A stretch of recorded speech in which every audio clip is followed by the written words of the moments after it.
ऐसी लगन लग जाए कि भगवान के बिना एक पल भी जीना मुश्किल हो जाए। और ये कमाल, ये कृपा केवल किशोरी जी कर सकती हैं। तो कहते हैं कि जब मैं वृंदावन में गया ना, तो वहाँ पे तो राधे रानी की सरकारी चल रही थी, राधे राधे कृष्णा कृष्णा। तो महाराज वहाँ पे गया तो बड़ी शांति मिली, लेकिन तभी मैंने बड़ी विचित्र दशा देखी, फिर से मेरा मन व्यथित हो गया। सूत जी कहते हैं कि नारद बाबा सनकादिक ऋषियों से कहते हैं कि एक युवती स्त्री बैठी हुई थी जो बहुत दुखी थी, रो रही थी। उसके सामने ही दो वृद्ध अचेतन अवस्था में पड़े हुए थे। उन दो वृद्धों के बीच में बैठी वह नव युवती रोए जा रही थी और अपने भाग्य को कोस रही थी। महाराज मेरा हृदय साधु का, संत कहते हैं संत हृदय नवनीत समाना, बड़ा कोमल होता है संतों का हृदय। मुझसे देखा नहीं गया महाराज, मैं गया और मैंने कहा, पूछा मैंने, आप कौन हैं, ऐसे क्यों रोती हैं, क्या कारण है आपके दुख का। तो उन्होंने अपना परिचय दिया। महाराज कहती हैं, अहम भक्ति रीति ख्याता इमो मैं तनयो मतो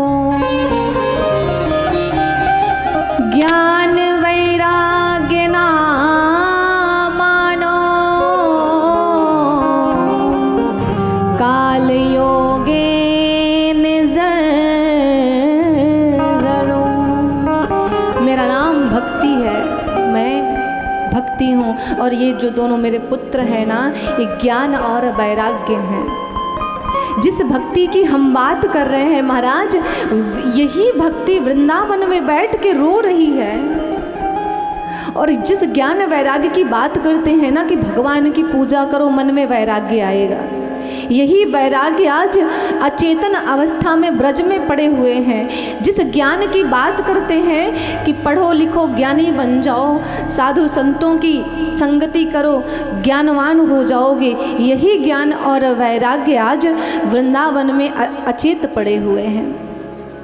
और इसीलिए कहा गया महाराज, केवल भक्ति होना जीवन में आवश्यक नहीं है, भक्ति के साथ साथ ज्ञान और वैराग्य होना भी जीवन में बहुत आवश्यक है। क्योंकि जब भक्ति ज्ञान और वैराग्य से विहीन होती है, तो नारद बाबा कहते हैं ज्ञान वैराग्य से विहीन भक्ति बैठ करके रोती है। ज्ञान वैराग्य नहीं है तो आपके भीतर भक्ति का कोई महत्व नहीं। महाराज नारद बाबा आज आश्चर्य से देख रहे हैं क्या कि हे भगवान, मैंने तो देखा है कि समय के साथ साथ बच्चे बड़े होते हैं, माता पिता वृद्ध होते हैं, यहाँ पे ये कैसी विडंबना है। 90 साल के बालक हैं और 20 साल की मैया बैठी है, बड़े परेशान। तो पूछा कि भाई ये आपकी दशा कैसे हुई। तो भक्ति मैया ने कहा कि प्रभु, मैं द्रविड़ देश में उत्पन्न हुई, वहाँ से मेरी यात्रा शुरू हुई, अनेकानेक देशों का, शहर का मैं सफ़र करते हुए यहाँ वृंदावन तक पहुँची। महाराज कहती हैं कि कर्नाटक में मैं पली बढ़ी और महाराष्ट्र में मेरी खूब पूजा अर्चना हुई, मैं खूब उन्नति को प्राप्त हुई। लेकिन जैसे ही गुजरात की धरा धरती पे मैंने चरण रखा, मैं खंडित हो गई। महाराज वहाँ गुजरात की धरा धरती से मैं अपने दोनों पुत्रों को लेकर के जब ब्रज की पावन धरा पे मैं पहुँची ना महाराज, तो यहाँ भक्ति बड़ी प्रबल है। ब्रज आप लोग गए होंगे, कितनी भक्ति है वहाँ पे। महाराज वृंदावन में तो इतनी भक्ति है कि अगर आप मार्ग पे चल रहे हो ना पैदल, पीछे से रिक्शा वाला आ रहा है और अगर आप उसके रास्ते में आ रहे हो तो वो ये नहीं बोलेगा कि भैया थोड़ा किनारे हो जाओ, वो तो बोलेगा राधे राधे। तो वहाँ जब झगड़ा होता, जब वो लोग आपस में झगड़ा करते हैं ना, तो भी राधे राधे बोल के ही झगड़ा करते हैं, और जब मारपीट करते हैं तो राधे राधे बोल के ही। एक घूंसा मारेंगे राधे राधे। तो वहाँ तो झगड़ा भी भक्तिमय होता है, गाली गलौज नहीं होती वहाँ पे। इतनी भक्ति है ब्रज में। तो बोली जब मैं ब्रज में पहुंची महाराज, मैं बूढ़ी हो गई थी, लेकिन ब्रज की धरा धरती पे जैसे मैंने अपना चरण रखा ना महाराज, मैं नवयुवती के रूप में बदल गई। मैं तो जवान हो गई महाराज, लेकिन ज्ञान वैराग्य आकर के ब्रज में बूढ़े हो गए। ब्रज में आपको भक्ति तो बहुत मिलेगी, लेकिन ज्ञान वैराग्य की कमी है। ज्ञान वैराग्य वहाँ आपको नहीं मिलेगा, केवल राधे राधे ही मिलेगा। तो महाराज विडंबना है, आज पूरा संसार मुझ पे हंस रहा है और मैं दुखी हूँ। मेरे बच्चे अपने वास्तविक स्वरूप में आ जाएं, इसी आशा से मैं जमुना जी के पावन तट पे बैठी हूँ। मैंने सुना है कि ये जो जमुना जी हैं भगवान की आह्लादनी है, शक्ति स्वरूपा हैं, इनकी कृपा भक्तों पे जलती होती है। नारद बाबा ने कहा कि बात तो ठीक है आपकी, लेकिन भक्ति मैया रोने लगी। भक्ति मैया ने कहा महाराज, यदि अब मेरे कष्ट का निवारण नहीं हुआ तो मैं इस देश का परित्याग करके विदेश को मैं प्रस्थान कर जाऊंगी। मैं इस देश में नहीं रहूंगी।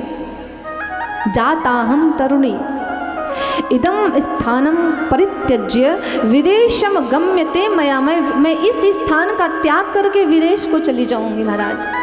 नारद बाबा ने कहा कि आपको कहीं जाने की आवश्यकता नहीं है। यह नारद आपको वचन देता है कि यदि मैंने आपके कष्ट का निवारण नहीं किया तो यह नारद हरि का दास नहीं।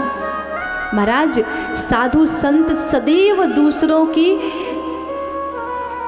दूसरों पे कृपा करने के लिए टहलते रहते हैं। साधुत्व को धारण ही इसीलिए करते हैं कि हमारा भला हो सके, उनका अपना कोई जीवन नहीं होता।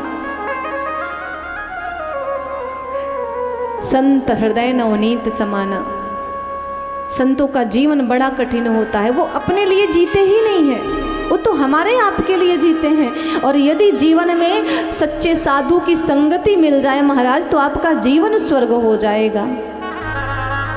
नारद बाबा कहते हैं कि मैं वचन देता हूँ, मैं आपको आपके इस कष्ट से मुक्त करूँगा, मैं आपके बालकों को उठा करके फिर से खड़ा करूँगा। ये वचन है नारद का दूसरों के लिए।